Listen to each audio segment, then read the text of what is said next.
I really didn't want to make another video in this series just because I wanted to work on some other things, but the Supreme Court, EHRC, and British government have conspired to force my hand here. So this is what's happening, and frankly, I just can't believe we've caused a cavalcade of issues because of some people having nothing better to do than to whine about where some people piss.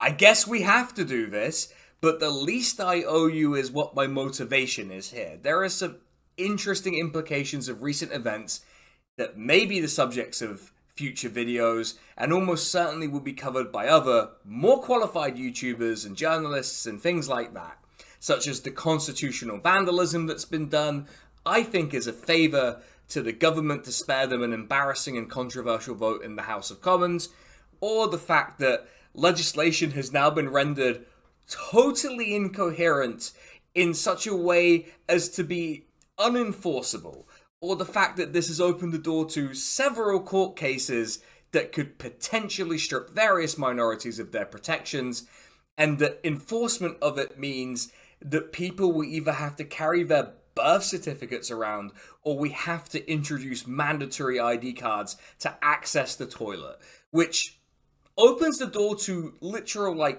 toilet bouncers. Now, that's where we're heading, and that's all very interesting and part of a long story of the erosion of Britain's institutions and the rights of people in the UK over the past decade in particular.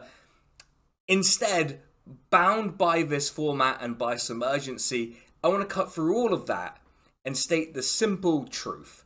The combination of the Supreme Court's ruling and the EHRC's interim update and the government statements and possible future legislation, which I think will probably be required on account of the incoherence I was just talking about, has resulted in the genesis of an environment that effectively makes being trans in public impossible. I know that my hook for this is the issue of toilets, and that is where a lot of the rhetoric about this is centered. I just want to highlight this part of the interim update from the extremely partisan and transphobic EHRC, saying that trans people can be excluded from associations of 25 or more people if they choose to be limited to men or women, which they have defined as biological men, biological women, which incorporates transphobic rhetoric into the ruling, which is great and normal, and I'm feeling normal about it, as well as a casual defining of what gay and lesbian means. This is nothing short of the full erasure of trans people from public life, and the language used in this is the language of transphobes. They've taken a minor victory and decided to take a mile, and are now in the process of pushing this as far as they can, because no one with institutional power will do what needs to be done. What that is, I'll leave that up to your imagination, but I guess on toilets, since I kind of promised that with the title of this video, the ruling and interim advice, at least at the time of writing and recording, has created a situation that is almost perfectly British. What the current understanding is that if a venue enforces this advice, then a trans person can use neither bathroom. Now, you might say that a venue can have gender-neutral bathrooms as a third option. Firstly, I don't find the segregation of people to be an acceptable solution in this case. Secondly, this is going to run into the buzzsaw of austerity in the case of government buildings, or a general unwillingness of business to comply with this. Even the dickhead who owns Weatherspoons has come out against this, admittedly on the grounds of cost. And Weatherspoons has outflanked almost the entire political class to their left by saying people should use whatever bathroom they're most comfortable with. It's almost as if this isn't very complicated, but alright. Another alternative I've seen offered is that trans people use the disabled toilets provided in public spaces, which is still segregating people, so we've not really circled that square. And are we just going to pretend that disabled people don't also need those bathrooms? And I've also known it to be the case that disabled toilets require a key, which makes it all the more difficult for this to be a solution, which, to be clear, it isn't. People should be allowed to piss where they feel comfortable pissing. I can't believe that's an actual sentence I have to say in a video. What are we talking about? What's happening?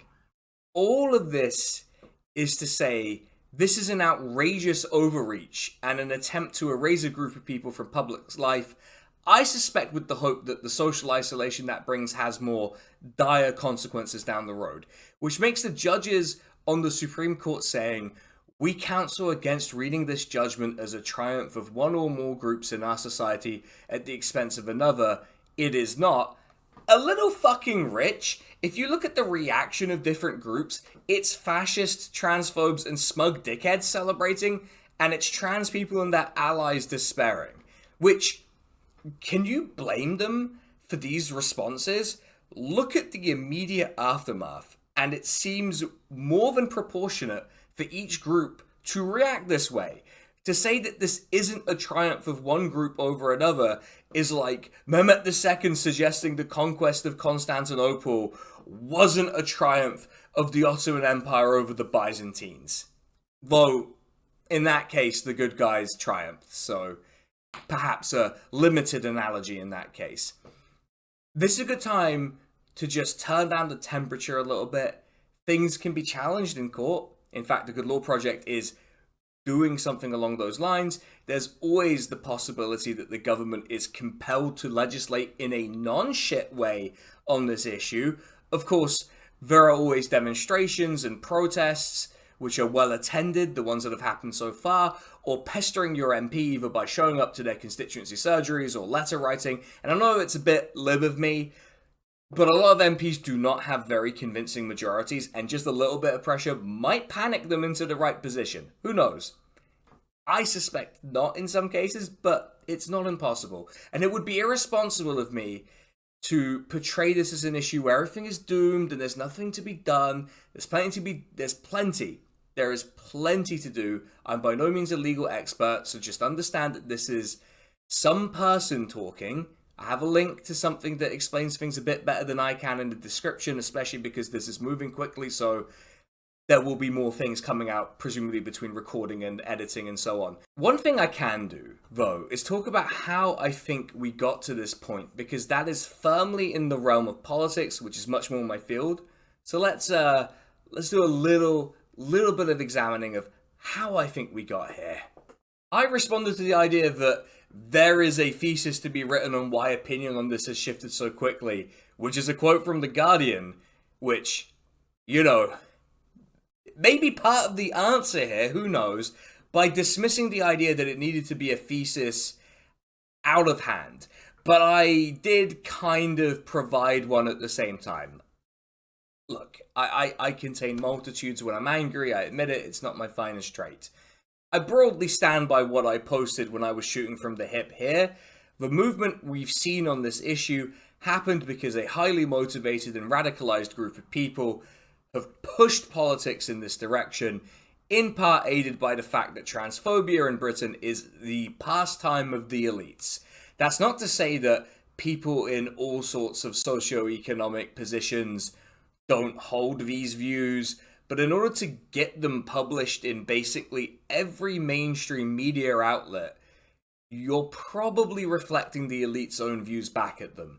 Also, you probably need to already be a journalist or from the class that largely makes up journalists, which, posh dickheads, in case you were wondering who that is exactly. That's really the key to this, and it's why when people do the whole Turf Island thing, or refer to that heat map of a transphobic hashtag on Twitter as was, where Britain is like a supernova on the map, is that it misunderstands both the vector for this radicalization and where it comes from. Also, not for nothing, but sock puppeting is a thing on social media, so your mileage may vary with that heat map, but yikes, Britain is looking searing hot on that. Perhaps the Turf Island thing is something for a future and more detailed video, but it paints radicalized transphobia as much more common than it is. It is primarily the obsession of the rich, people with access to media platforms, particularly mediocre journalists, and fascists. That they have been able to move political debate in this way isn't surprising. It would have been more surprising if a rotten structure like the British press hadn't moved under the force that these people were able to apply. And all of this for not as much movement in public opinion as you might think. I get that if you're in, say, I don't know, I'm going to pick a country at random here, Canada, you might want to feel better about your situations, and so Turf Island is an easy way to do that. But there isn't some unique predisposition towards transphobia in Britain. Contrary to the many jokes I make, we do not have a special prion that makes us like this. It's just the force multipliers that huge platforms and money affords certain people. Combined with the fact that the conditions for radicalization among the general population are there, they'll always be there to some extent, of course, but they have been exacerbated by a series of events over the past 5 years in particular, but you could argue since the financial crash in 2008. What's happened is there's been a mix of this elite obsession with an issue and what I think is a combination of baseline disgust towards a minority group and boredom.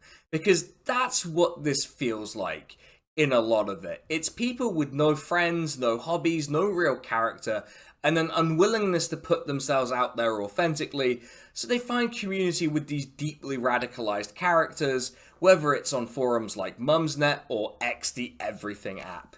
It's hard not to feel bad for someone who has found themselves in a difficult situation or one where their life is dramatically changing, like a global pandemic or something as comparatively small as a divorce. The thing is, lots of us have gone through these things, and we didn't make bigotry the cornerstone of our personality. The other thing is that it's the ultimate luxury belief. Now, I dislike that term, and it is often used as an attack on pro-LGBTQ+ politics, but think about this. What's a more luxurious belief than being able to get a £70,000 donation from a billionaire who takes supervillain pictures of herself after a court case aimed at stripping the rights of a minority group, and to take that court case all the way to the Supreme Court? Like, this is so obviously a form of hobby community for a type of very well-off, sad, bored, fundamentally dislikable people who don't have any real problems. I mean, imagine being able to live your life in a way where the number one issue you have is that a trans person might be pissing in a public toilet. It's either that or you're such a wretched person that you have literally nothing else because your life has gone down the drain. Let's talk a bit about how detached from reality these people are and what my main consternation is here. Clearly, we're going to need to mobilize people on the right side of this issue. It's why protests are so important. The more of us they see out on the streets in support, the more they'll cower and hide because these people are cowards. In the long run, however, we do need to consider how we exist in a society with these people, because they really do walk among us. How do you coexist in a society with a group of people who have decided to detach from reality completely? Not just in a I believe the pyramids were built by aliens way, which is bad and can lead to harmful beliefs, but in isolation is just kind of funny. But in a I've made it my life's mission to strip people of their rights and will align with fascists to do so way. These people are best exemplified by former comedy writer and owner of Britain's most strangely shaped head, Graham Linehan, who is going to be in front of a magistrate having been charged with criminal damage and harassment, saying that the police, the British police, just bear that in mind, are acting as a goon squad for trans rights activists. Oh God, I can't with this. Another part of this is that this is the result of a decade-long campaign that's relied on lies, especially around the Gender Recognition Act and the Equality Act. Neither really impacted where trans people piss. They've just been pissing wherever they've wanted since time immemorial, and it's not actually been a problem. It's just that simple, really. This is the level of collective delusion and dishonesty we're up against. And frankly, the question of how we can coexist with this is one we'll have to consider, because I don't know. I don't know how, and I don't know that it's possible. But it is one of the questions that we have to answer, and it is what we're up against. A group of people who just cannot be compelled by gods or men to acknowledge that other people are worthy of respect and that don't seem to be on the same planet as the rest of us. If you've made it this far into the video, the odds are that you agree with me about this, but if you've made it this far and are unconvinced, let me make this pitch. When you look at the people who celebrated the Supreme Court ruling, who have gone on to allow this massive overreach, they are largely representatives of the wealthy, billionaires, right-wing politicians, fascists, and just the most lowly people who, if they weren't engaged in this crusade against trans people, I would pity. Honestly, that's what they are. Pitiable, small people. If that doesn't tell you what side of this you're meant to be on, then I don't know what will. You can either be on the side that is fundamentally on the side of humanity, or the side that opposes it. It's that simple. This small-time obsession with a tiny group of people is one of the many, many reasons that the UK is in decline. You're not wrong to feel like the UK is in decline. It's true. We can see it every day. But do we perhaps think if we spent more time talking about solving homelessness, redistributing wealth, and opposing destructive foreign policy that results in children halfway around the world being killed with our help, that things might be better? What I'm saying is, if you find yourself talking more about where people piss or about toilets than about things that are actually making our lives worse, shut the fuck up. Do something else. Get a hobby. Learn to cook. Meet people in the real world. Volunteer somewhere. Whatever it is, I promise it'll do you more good than just screaming about where people piss. And that's it. For some reason, that's my sign off. Okay. I need to thank my proofreaders for this video, of which there are many, including some trans members of the SK the Crusader community on the old Discord. Special thank you to them, but particularly a special thank you to AJ McKenna. She has a YouTube channel as well. I am shouting that out. Check it out in the description. I also need to thank Molto, who made the base sort of me slapping that guy image for the thumbnail that I'm sure I'll use for this. And I also need to shout out the patrons and members. You know the drill. YouTuber talks about Patreon benefits here. You get the videos a day early, at least one video a month a day early, depending on the tier. You get to vote on the topic of the videos. You get to suggest topics to me sometimes. You just get a whole bunch of nice things. Sometimes you get a little behind the scenes insight. Sometimes I even tell you what I've got planned. And there will be, I promise I will edit it up, a little travel vlog just for patrons and members of my little trip to Spain via all of the trains that I took and how nice a time I had. But also, if you're a top tier patron or a YouTube member, you get this special shout out. So shout out to Droneriff, Mercutio, Kersey Scheider, John N, Liron, and Carolyn, who are the top tier patrons, absolute legends. Patreon.com/SKTheCrusader. You know where it is. You know where it is by now. And a shout out to our YouTube members, Nadia Jiwa, Katie Marshall, Roger Zugi, Scaly Bubble, Ben Johnson. Also absolute legends. With that, everyone, I'm going to bounce from this. There's no funny, sketch after the credits. There's no after credits sketch where I do a bit because hopefully I masked it quite well, but this is quite depressing for me.